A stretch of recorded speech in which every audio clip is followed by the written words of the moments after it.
వీక్షకులందరికీ నమస్కారం. జూలై నెలలో మేషరాశి వారికి ఏ విధమైనటువంటి ఫలితాలు కలగబోతూ ఉన్నాయో ఈ వీడియో ద్వారా తెలుసుకునేటువంటి ప్రయత్నం చేద్దాం. ముఖ్యంగా గ్రహస్థితి కనుక గమనిస్తే ఈ నెల అనగా జూలై మాసమందు 13వ తారీఖు వరకు మేషరాశిలోనే కుజుని యొక్క సంచారం ఉంటుంది. 13వ తారీఖు తదుపరి 2వ స్థానంలోకి కుజ సంచారం మారుతుంది. అలాగే ఈ జూలై మాసమందే 17వ తారీఖు వరకు తృతీయ స్థానమందు రవి ఉంటారు. 17వ తారీఖు దాటిన తర్వాత కర్కాటక రాశిలోకి చతుర్థ స్థానమందు రవి తన యొక్క సంచారాన్ని ప్రారంభం చేస్తారు. అయితే ఈ రెండు గ్రహాలే మేజర్గా మారబోతూ ఉన్నటువంటి గ్రహాలు. మిగతా గ్రహాలు వక్రించినా మరేతరత్ర స్థితిలో ఉన్నా అవి అవే ఫలితాన్ని ఇస్తూ ఉన్నాయి. కాబట్టి ఇప్పుడు అనుకూలించేటువంటి గ్రహాలు మేషరాశికి ఎన్నున్నాయి అనేటువంటిది చూస్తే 2వ స్థానమందు గురుడు ఈ మాసం మొత్తము కూడా అనుకూలంగా ఉన్నారు. శనైశ్వరుడు లాభస్థానంలో ఈ నెలంతా కూడా అనుకూలమైనటువంటి ఫలితాన్ని ఇస్తూ ఉన్నారు. తృతీయ స్థానమందు రవిగ్రహం ఈ నెల 17వ తారీఖు వరకు ఈ రాశి వారికి అనుకూలంగా ఉన్నారు. అలాగే బుధ శుక్ర గ్రహాలు కూడా ఈ రాశి వారికి అనుకూలంగా ఉన్నాయి. మరియు 13వ తారీఖు దగ్గర నుండి జన్మ కుజుని యొక్క దోషం కూడా పోతుంది. కాబట్టి ఆ కుజుని యొక్క దోషం పోయిన తర్వాత కూడా మరిన్ని మంచి ఫలితాలు మనం ఆశించవచ్చు. ఓవరాల్గా అంటే మొత్తానికి మనం చూసుకున్నట్టయితే మేషరాశి వారికి జూలై మాసం మంచి ఫలితాలనే ప్రసాదిస్తూ ఉన్నది. కారణం ఏంటి అంటే గురుబలం, శనేశ్వరుడి యొక్క బలం ప్రధానంగా ఉండడం, అలాగే జన్మకుజుని యొక్క దోషం తొలగిపోవడం, తృతీయంలో రవి యోగించడం లాంటి అంశాలు, బుధ శుక్రులు కలిసి రావడం వల్ల 12వ స్థానమందు రాహు ఉన్నప్పటికీ ఈ రాహు ఇచ్చేటువంటి ఫలితాలని ఈ గ్రహాల తాలూకు అనుకూలతల వల్ల దాటగలుగుతారు. మొట్టమొదటగా ఆర్థికపరమైనటువంటి విషయాలను కనుక ఈ రాశి వారికి చూస్తే ఈ మాసంలో అనగా జూలై నెలలో మేషరాశి వారికి ఆర్థికపరమైనటువంటి ఎదుగుదల ఖచ్చితంగా ఉంటుంది. అయితే ఈ ఆర్థిక ఎదుగుదల అనేటువంటిది ఉద్యోగ మార్పు ద్వారానో లేదా పనిచేసేటువంటి ప్రాంతం మార్పు ద్వారానో ఉద్యోగంలో ఉన్నతమైనటువంటి స్థితి వల్లనో అది ఏ రకంగానైనా సరే కలగవచ్చును. అలాగే వ్యాపార పరంగా చూసుకున్నప్పుడు వ్యాపార మార్పు వలనో కొత్త వ్యాపారం ప్రారంభించడం వల్లనో లేదా వ్యాపారంలోనే కొంత లాభం రావడం వల్లనో ఏదో ఒక రకంగా ఆర్థికంగా అయితే వనరులు పెరుగుతాయి. అనగా ఆర్థికపరమైనటువంటి ప్రగతి అనేటువంటిది ఈ మాసంలో మేషరాశి వారికి ఉన్నది. అలాగే ఖర్చులు కూడా తగ్గుముఖం పడతాయి. ఇది గత మాసంతో పోల్చుకుంటే ఈ మాసం ఒక మంచి విషయం ఏంటి అంటే గత నెలలో ఆదాయం ఎంత ఉందో ఖర్చులు కూడా రమారమి అంతే ఉంటాయి. అయితే ఈ నెలలో మాత్రం కొంత ధనాన్ని దాచేటువంటి ప్రయత్నం చేస్తే ఆ ఫలితం చక్కగా మీరు అనుభవించగలుగుతారు. అనగా ధనాన్ని పొదుపు చేసేటువంటి పరిస్థితుల్లో కూడా ఈ రాశి వారు ఉన్నారు. ఇక ఆరోగ్యపరమైనటువంటి విషయాలను చూసినప్పుడు ఈ రాశి వారికి ఆరోగ్య పరిస్థితులు చాలా బాగున్నాయి. తృతీయ స్థానంలో రవి ఉండడం వల్ల ఆరోగ్యం నిత్య సంతోష అన్నది శాస్త్రం. అనగా మేషరాశి వారు ప్రతినిత్యం ఆనందంగా ఉండడానికి, ఉత్సాహంగా ఉండడానికి, అలాగే మంచి శరీర పుష్టి కలగడానికి కారణమైనటువంటి గ్రహాలు ఈ రాశి వారికి అనుకూలంగా ఉన్న కారణం చేత జూలై నెలలో ఆరోగ్య పరిస్థితులు చాలా మెరుగ్గా ఉన్నాయి.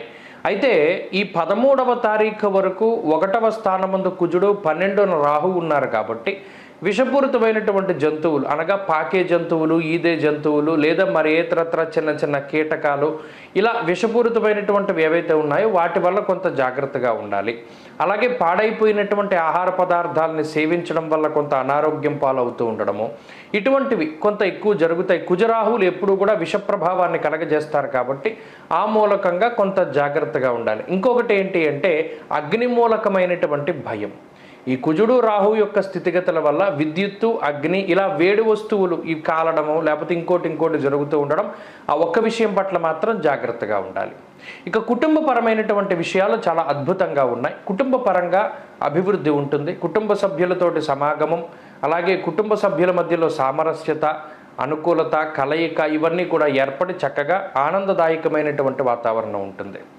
ఇక ఉద్యోగ వ్యాపారాలు కూడా అభివృద్ధి పదంలోనే కనబడుతూ ఉన్నాయి. స్థానచలనము అనగా ఎవరైతే ఉన్నతమైనటువంటి స్థానానికి వెళ్ళాలి లేదా ఉండేటువంటి ఇల్లు మార్పు చేసేటువంటి ఉద్యోగ మార్పు కోరుకుంటూ ఉన్నారు, స్వయంకృతంగా దాన్ని కావాలి అనుకుంటూ ఉన్నారో వారికి అది సిద్ధిస్తుంది. అంతేకాక విద్యార్థినుల యొక్క స్థితిగతులు కూడా చాలా బాగున్నాయి. మౌఖిక పరీక్షలు, పోటీ పరీక్షలు లాంటి వాటిల్లో ఉన్నతమైనటువంటి ఫలితాలని మనం ఈ నెలలో ఆశించవచ్చును. ఇక స్త్రీలకి ప్రత్యేకించి ఈ గ్రహస్థితిని కనుక పరిశీలనం చేస్తే వారికి ఆనందదాయకమైనటువంటి వాతావరణం ఉంటుంది. ఇంటి యందు లేదా స్త్రీలు ఎవరైనా ఉద్యోగ వ్యాపారాలు చేస్తూ ఉంటే ఆ ప్రాంతంలో కూడా అనుకూలమైనటువంటి వాతావరణం ఉంటుంది. ఇలా సర్వత్రా విజయపూరితమైనటువంటి వాతావరణం ఉంటుంది. అయితే ఈ నెలలో ఈ రాహువు అలాగే 13వ తారీఖు వరకు ఉండేటువంటి కుజుడిచ్చేటువంటి దోషాల నుండి కనుక కొంత బయటపడాలి అంటే సుబ్రహ్మణ్య ఆరాధనని ఎక్కువగా చేస్తూ ఉండాలి ప్రతినిత్యము. అలాగే ఈ నెలలో వచ్చేటువంటి షష్ఠి, కృత్తికా నక్షత్రము, అలాగే స్వాతి నక్షత్రాల యందు ప్రత్యేకించి సుబ్రహ్మణ్యారాధన కానీ లేదా స్వాతి నక్షత్రంలో లక్ష్మీ నరసింహస్వామి ఆరాధన కానీ చేసుకున్నట్టయితే ఈ నెలలో మేషరాశి వారికి మరింత అనుకూలమైనటువంటి ఫలితాలు వస్తాయి. ఈ నెల మొత్తము కూడా సుబ్రహ్మణ్యేశ్వర స్వామి వారి యొక్క భుజంగ స్తోత్రాన్ని పారాయణ చేస్తూ ఉండడం వల్ల మంచి ఫలితాలు ఆశించవచ్చును. స్వస్తి. ఓం శ్రీమాత్రే నమః. వీక్షకులందరికీ నమస్కారం. వారాహి అమ్మవారు అంటే ఎవరు, ఎలా ఆవిర్భవించారు? మనందరికీ వారాహి అమ్మవారు అంటే ఆమె రూపము, ముఖము, వర్చస్సు, అలాగే అమ్మవారు చేత్తో పట్టుకునేటువంటి ఆయుధాలు, హలము, నాగలి, ఇటువంటివన్నీ మనకి కనబడుతూ ఉంటాయి. అయితే చాలామందికి తెలియనటువంటి ఒక విషయం ఏమిటి అంటే లలితా సహస్రనామం ఎవరైనా చదువుతూ ఉంటే వాళ్ళకి తెలుస్తూ ఉంటుంది.